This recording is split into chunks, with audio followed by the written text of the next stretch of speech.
नमस्कार दोस्तों, स्वागत है आपका मेरे YouTube चैनल में। और आज हम जानेंगे कक्षा 7 के अध्याय 2 स्वास्थ्य में सरकार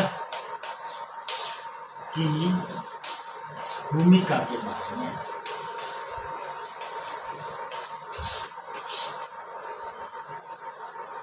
आप नाम से ही समझ गए होंगे कि स्वास्थ्य में सरकार की क्या भागीदारी होती है। जब हम सरकार को चुनते हैं तो उसका कर्तव्य बनता है कि वो हमें शिक्षा, पानी, बिजली, सुरक्षा इत्यादि की मूलभूत सुविधाएं उपलब्ध कराए। और उसके साथ ही सबसे बड़ा टॉपिक होता है स्वास्थ्य। स्वास्थ्य भी इसमें आता है। पानी, बिजली, शिक्षा, सुरक्षा, स्वास्थ्य, उसमें स्वास्थ्य की भी अपनी योजना। जब सरकार को चुना जाता है तो ये मूलभूत आवश्यकता है कि उससे अपेक्षा की जाती है कि वो हमें यह मूलभूत आवश्यकताएं प्राप्त करवाएगा या प्राप्त करवाएगी।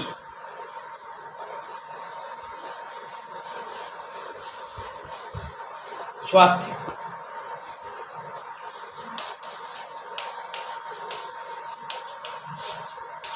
यह सबसे मूलभूत आवश्यकता है व्यक्ति को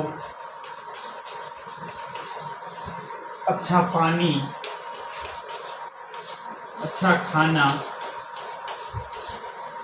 हवा और रहने की व्यवस्था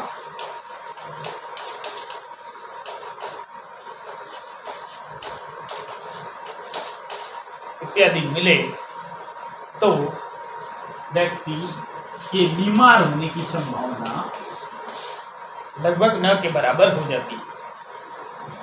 यानी कि व्यक्ति अस्वस्थ नहीं होता। उसके अलावा व्यक्ति को भोजन और पानी न मिले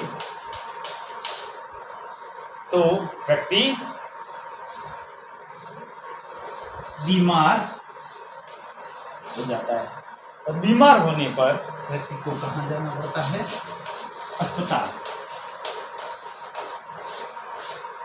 अस्पताल जाना पड़ता है।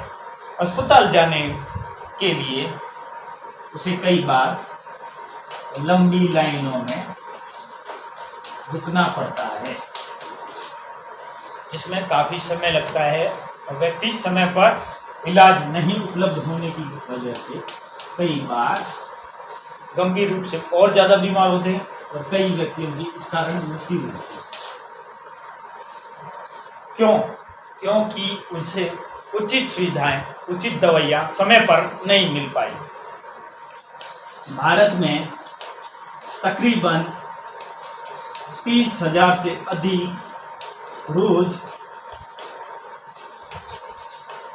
नए डॉक्टर बनते हैं। उसके अलावा 1950 में लगभग 1217 अस्पताल थे। लगभग 1217 अस्पताल थे 1950 में।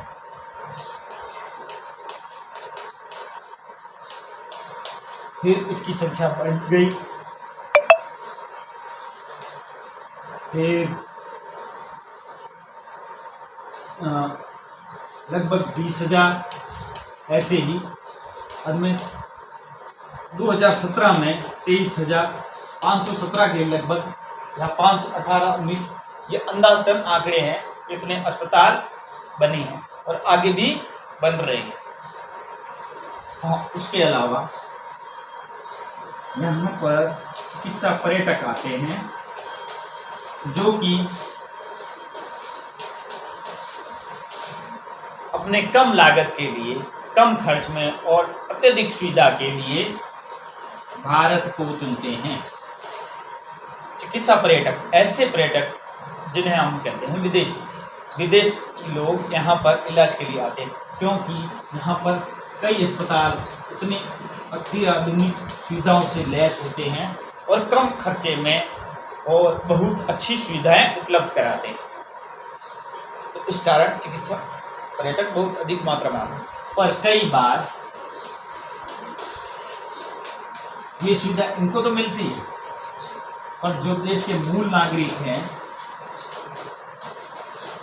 उन्हें यह सुविधा कई बार नहीं मिल पाती और इसका फायदा निजी कंपनियों या व्यक्तियों के अस्पताल उठाते हैं और कम लागत की दवा को वो अधिक मात्रा में बेचते हैं। इसके अलावा वो कई बार ऐसी दवाइयाँ भी लिख लेते हैं जो कि व्यक्ति के लिए आवश्यक नहीं होती, फिर भी उन दवाइयों को वो उपयोग के लिए जेनेरिक दवाइयाँ वो नहीं लिखते, जो कि नैतिक संहिता कहती है कि व्यक्ति की सुविधा के अनुसार जो उसकी मूलभूत आवश्यकता है वही जेनेरिक दवाइयाँ दी जाए, उसके अलावा एक्स्ट्रा खर्चे वाली दवाइयाँ लिख देते हैं। और सरकारी अस्पतालों में लंबी लाइनों में लगना पड़ता है। हालांकि इसमें कुछ असाधारण प्रकृति ही है, पर उतनी तेजी से विकास नहीं हुआ जितनी तेजी से होना चाहिए। भारत में तकरीबन 10 लाख बच्चे हर रोज मूलभूत आवश्यकताओं के कारण, दवाइयों के कारण, उचित इलाज न मिलने के कारण मृत्यु को प्राप्त हो जाते हैं, जिसमें हैजा, चिकनगुनिया,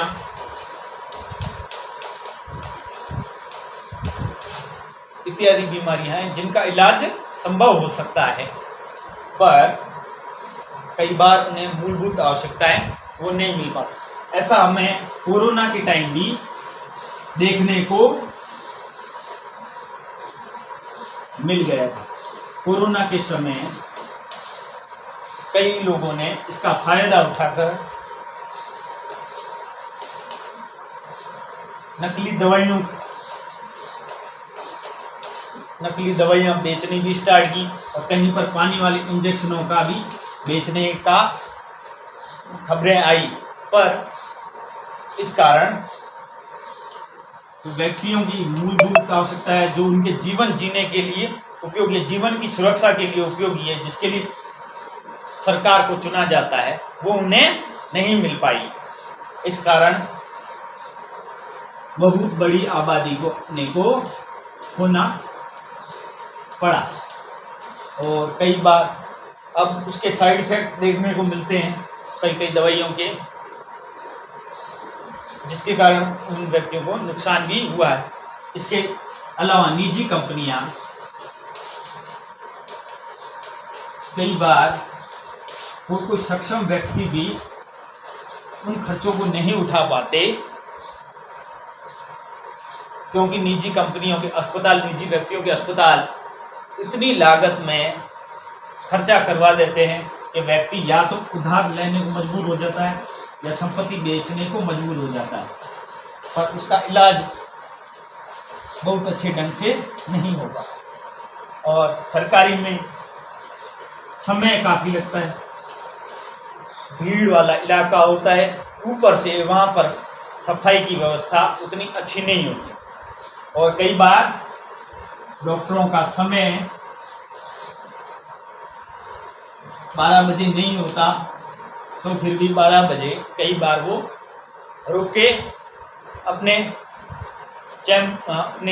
रूम में चले जाते हैं और वहाँ पर प्राइवेट प्रैक्टिस करते हैं, जो कि गैर कानूनी है। उन्हें केवल सरकारी अस्पतालों में इलाज करना, हालांकि वो करें तो सेवा के तौर पर कर सकते हैं, पर हॉस्पिटल के टाइम में का उपयोग बीच में हॉस्पिटल के टाइम के बीच में निकल जाते हैं और समय पर उनको इलाज नहीं मिलता और व्यक्तियों की मृत्यु होती है या फिर व्यक्ति गंभीर रूप से बीमार होता है और उसका खर्च बढ़ता है। कई बार व्यक्तियों को उचित मात्रा में भोजन और अच्छी हवा व पानी न मिलने के कारण भी व्यक्ति की मृत्यु होती है, क्योंकि वो आवश्यक रूप से गंभीर बीमार पड़ता है और कई बार खराब दवाइयों की वजह से भी होती है, जिनके ऊपर गवर्नमेंट रोक लगा रही है। पर कई बार उचित ढंग से नहीं पहुंच पाती। उसके अलावा अशिक्षा भी इसमें एक अहम मुद्दा है। अशिक्षा यानी कि अगर कई बार महिलाएं बीमार हो जाती है तो उन्हें अस्पताल ले जाने में कई बार घर वाले आनाकानी करते हैं और समय लगाते हैं।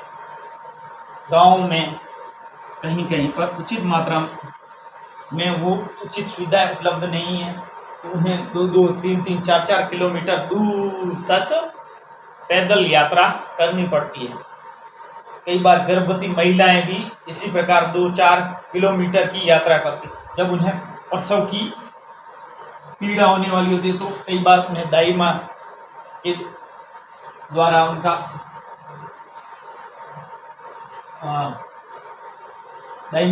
उनका इलाज किया जाता है और जब बच्चा पैदा होता है तो वो दाई माँ के द्वारा होता है। पर उसके कारण उनको कई बार जान का खतरा भी होता है, क्योंकि अगर कुछ एक्सपीरियंस वाले लोग वहाँ पर नहीं हो तो वह महिला और उसका बच्चा बचने में असंभव हो, अगर वो दाई माँ वहाँ पर नहीं हो। पुराने टाइम में ऐसा होता था, पर आज के समय में भी कई जगहों पर ऐसा होता है। इस कारण सरकार इसके लिए कुछ कड़े कानून और कड़ी नीतियां लेके आए, जिससे निजी कंपनियां उतना मूल्य न लें और कुछ उचित सुविधाएं उपलब्ध कराएं। गांवों में भी बहुत सारे अस्पताल व नर्सिंग होम इत्यादि छोटे मोटे अस्पताल खोले, जिससे उन बीमारियों का उचित मात्रा में इलाज हो सके और मशीनों की भी वहाँ पर व्यवस्था करें। और कई बार व्यक्ति वहाँ पर जाना नहीं चाहते, जो डॉक्टर वगैरह होते हैं, क्योंकि वहाँ पर उचित सुविधाएं उन्हें भी नहीं मिल पाती। तो सरकार को इस तरफ प्रयास करना चाहिए कि गाँवों की ऐसी स्थिति हो जहाँ पर वो सुविधा संपन्न हो और उनमें किसी प्रकार की कमी नहीं हो और आराम से वो जीवन यापन कर सके और अपने जीवन की सुरक्षा कर सके। आई होप आपको ये बातें समझ में आई होगी। अगर मेरा ये चैनल पसंद आया है तो please like and subscribe my YouTube channel. धन्यवाद। मिलते हैं नेक्स्ट वीडियो में। जय हिंद, जय भारत, भारत माता की जय।